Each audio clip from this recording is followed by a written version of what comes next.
In today's video, we will talk about what do you mean by a generator? Why do we use yield keyword and return keyword? What happens when we use both yield and return keyword in a same function? To know everything about these topics, watch the video till the end.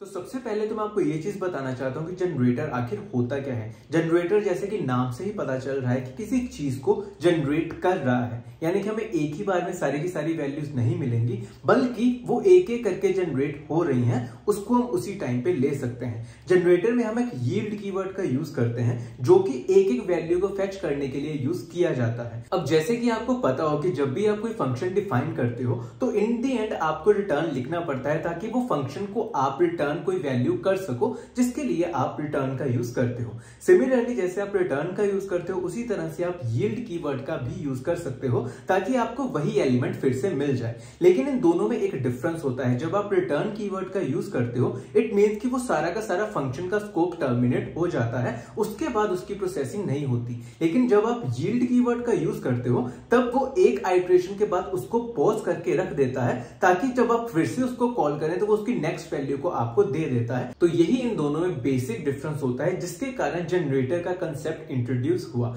यानी कि जिसमें हम yield keyword का use करते हैं ताकि हम वो सारी प्रोसेसिंग को पॉज कर दें और एक एक करके वो सारी वैल्यूज को ले लें। लेकिन इसमें एक और चीज रहती है। मान लो कि अगर आपने 10 वैल्यूज पहले डाल दी और आपने कहा कि जनरेटर हमें 10 वैल्यूज को दे दो, वो 10 वैल्यूज को जनरेट करेगा, लेकिन जब आप 11th वैल्यू को एक्सेस करेंगे तो उस टाइम पे स्टॉप आइटरेशन का एक एरर हमें दिखाई देगा, क्योंकि उसकी लिमिट एक्सीड हो जाती है, यानी कि उसके बाद उसके पास कोई एलिमेंट नहीं रहता, जिसके कारण हमें ये एरर देखने को मिल जाता है। इन अनदर वर्ड में आपको ऐसे भी एक्सप्लेन करके बता सकता हूं कि जनरेटर और आइटरेटर सेम ही होते हैं।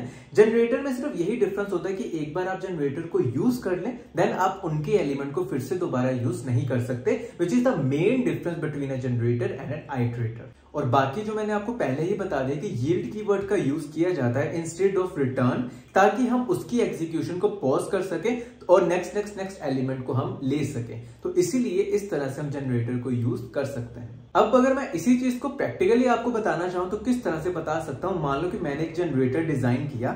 जनरेटर में आप देखेंगे कि मैंने उसका नाम जनरेटर 1 रखा हुआ है, और उसके बाद मैंने एक प्रिंट स्टेटमेंट लगाई और उसके बाद यील्ड स्टेटमेंट लगाई है। यील्ड भी वही पर्पस सॉल्व करते जो रिटर्न स्टेटमेंट करती थी, लेकिन उसमें एग्जीक्यूशन फिर से चलती रहती, यानी कि एक टाइम पे पॉज होने के बाद जब हम उसको फिर से कॉल करेंगे तो दूसरा एलिमेंट कॉल हो जाता है। तो इस तरह से यील्ड कीवर्ड का यूज होता है। अब अगर हम इसी जनरेटर को अगर कॉल करेंगे तो इन रिटर्न हमें कोई भी एलिमेंट नहीं मिलेगा, बल्कि हमें ऑब्जेक्ट मिलेगा एक जनरेटर का।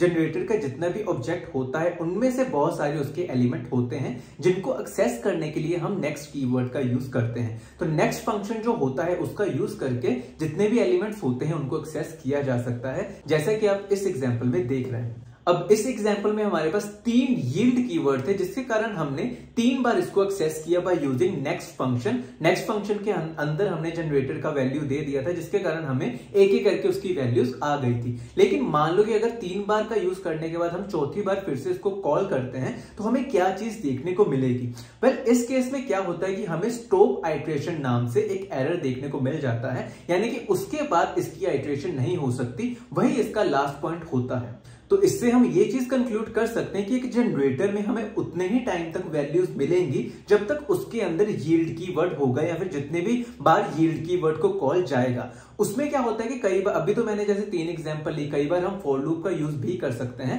जितनी बार वो फॉर लूप चलेगी, जितनी बार भी वो यील्ड कीवर्ड चलेगा, उतने ही हमारे पास आउटपुट देखने को मिलेगी। लेकिन अगर कभी भी अगर यील्ड कीवर्ड वहां पे खत्म हो जाता है, उसके बाद उसकी आइटरेशन नहीं होती और हमें यही एरर देखने को मिलता है स्टॉप आइटरेशन के नाम से। फिर इसके बाद बात करते हैं कि अगर मान लो कि रिटर्न कीवर्ड को भी आप यूज करना चाहते हो किसी पर्टिकुलर जनरेटर में, जो कि फिजिबल चीज तो नहीं होती, लेकिन अज्यूम करते हैं कि अगर बाई चांस किसी ने रिटर्न स्टेटमेंट को भी यूज कर ले तो क्या होगा। फिर इस केस में क्या होता है, जैसे कि आपको मैंने दोनों ही डिफरेंसेस के बारे में बताया कि यील्ड कीवर्ड उस एग्जीक्यूशन को पॉज कर देता है और रिटर्न उस एग्जीक्यूशन को टर्मिनेट कर देता है। तो इस केस में जब पहली बार यील्ड को कॉल जाएगा तो वो प्रॉपरली उसका आउटपुट दे देगा, लेकिन उसके बाद जब वो चीज रिटर्न हो जाएगी, यानी कि उसका वो सारा का सारा फंक्शन का कंट्रोल निकल गया और वो टर्मिनेट हो गया, उसके बाद जब हम उस चीज को फिर से कॉल करेंगे तो हमें फिर से स्टॉप आइटरेशन देखने को मिलेगा, क्योंकि उसके बाद के यील्ड कीवर्ड एक्सेस ही नहीं हो पाएंगे, रिटर्न पर ही वो टर्मिनेट हो जाता है।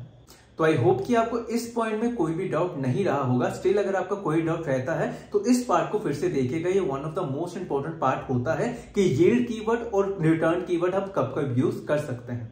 Next case is by using a for loop. अब जो हमारे पास जनरेटर ऑब्जेक्ट आ जाता है उसको हम दो तरीके से एक्सेस कर सकते हैं। एक होता है by using a for loop और दूसरा होता है by using a next function. Next function के बारे में मैंने आपको ऑलरेडी बता ही दिया। अब बात करते हैं फॉर लूप के बारे में। तो वह जिस तरह से आप सिंपली फॉर लूप का यूज करते थे किसी भी लिस्ट को आइटरेट करने के लिए, उसी तरह से आप फॉर लूप का यूज कर सकते हैं किसी भी जनरेटर को आइटरेट करने के लिए।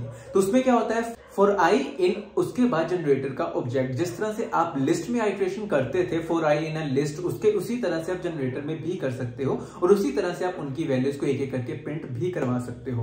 वेल इस केस में ध्यान देने वाली बात यह होती है कि जो एरर हमें नेक्स्ट के केस में देखने को मिलता था, यानी कि स्टॉप आइटरेशन वाला जो एरर आता था, वो फॉर लूप के केस में देखने को नहीं मिलता। क्योंकि जब हम फॉर लूप का यूज करते हैं तो वहां पे हमें पता होता है उसकी लिमिट क्या है, यानी कि जो भी हम वहां पे ऑब्जेक्ट दे रहे होते हैं वो प्रॉपर्ली डिफाइंड होता है कि उसका फर्स्ट पॉइंट और लास्ट पॉइंट क्या होने वाला है। तो उस तरीके से हम जब भी फॉर लूप का यूज करते हैं तो हमें कभी भी स्टॉप आइटरेशन वाला एरर देखने को नहीं मिलता। इसी में मैं अगर आपको दूसरी एग्जांपल की बात करूं तो जिस तरह से मैंने रिटर्न कीवर्ड पहले यूज किया था, उसी तरह से अगर मैं इसमें रिटर्न कीवर्ड का यूज करूंगा और उसके बाद इसके एलिमेंट को मैं फॉर लूप के साथ एक्सेस करूंगा तो अब मुझे एरर देखने को नहीं मिला। लेकिन आप ये चीज का भी ध्यान रखिए कि इस बार मुझे सिर्फ और सिर्फ एक ही आउटपुट आई, यानी कि जो सबसे पहला मैंने एक्सेस किया एलिमेंट सिर्फ वही आया और उसके बाद जब वो रिटर्न को कॉल किया तो उसके बाद वाले एलिमेंट को मैं एक्सेस नहीं कर पाया। तो सेम चीज जो कि नेक्स्ट के केस में हुई थी वही फॉर लूप के केस में भी हो रही है, लेकिन फॉर लूप में इंटरनली स्टॉप आइटरेशन वाली चीज को हैंडल कर लिया जाता है जो कि नेक्स्ट के केस में नहीं किया जाता, लेकिन बाकी सारी वर्किंग सेम ही हो रही होती है दोनों के केस में।